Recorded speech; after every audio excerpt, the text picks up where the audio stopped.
মধ্যপ্রাচ্যের আকাশে আবারও বারুদের গন্ধ। একের পর এক পাল্টা হামলার দাবিতে নতুন মোড় নিয়েছে ইরান যুক্তরাষ্ট্র সংঘাত।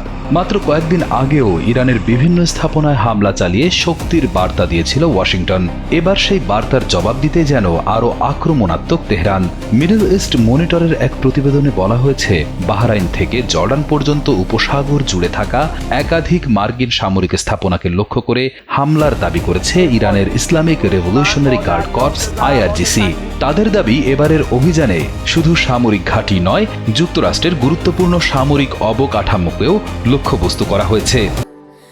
স্যান্ডেলিনা সো, রূপচর্চায় আভিজাত্য।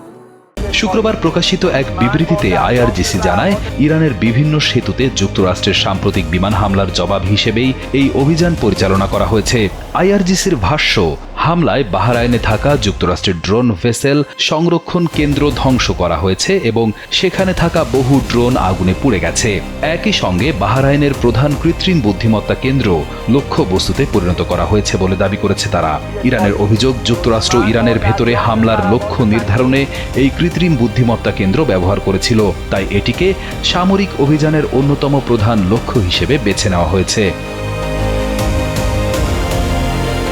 বিবৃতিতে আরও বলা হয়, এই অভিযানে একাধিক ব্যালিস্টিক ক্ষেপণাস্ত্র এবং কয়েক ডজন ড্রোন ব্যবহার করা হয়েছে। IRGC হুঁশিয়ারি দিয়ে বলেছে, ইরানের যোগাযোগ অবকাঠামোতে হামলা চলতে থাকলে মধ্যপ্রাচ্যে মার্কিন স্বার্থ সংশ্লিষ্ট গুরুত্বপূর্ণ শিল্প, তথ্য প্রযুক্তি ও কৃত্রিম বুদ্ধিমত্তা স্থাপনাও ভবিষ্যতে তাদের লক্ষ্য হতে পারে। এরই মধ্যে উপসাগরীয় অঞ্চলে নিরাপত্তা জোরদার করা হয়েছে। বাহরাইন ও জর্ডান সহ কয়েকটি দেশে বিমান হামলার সতর্কতা জারি হয়েছে এবং কিছু এলাকায় আকাশপথে চলাচলেও বিধিনিষেধ আরোপ করা হয়েছে। বিশ্লেষকদের মতে, সাম্প্রতিক ঘটনাগুলো শুধু প্রতিশোধ নয়, বরং উভয় পক্ষের শক্তি প্রদর্শনের অংশ।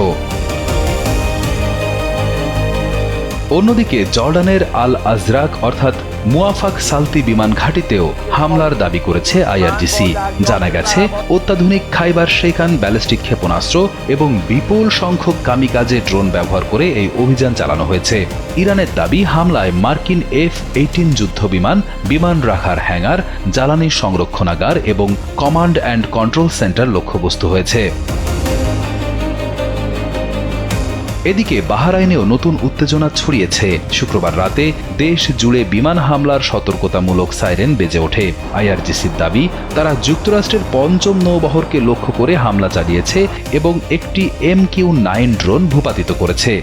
একদিকে যুক্তরাষ্ট্রের সামরিক অভিযান, অন্যদিকে ইরানের পাল্টা হামলার দাবি। সব মিলিয়ে মধ্যপ্রাচ্যে সংঘাত আরও তীব্র হচ্ছে। এখন প্রশ্ন, এই উত্তেজনা কূটনীতির পথে থামবে নাকি আরও বড় সংঘাতে রূপ নেবে?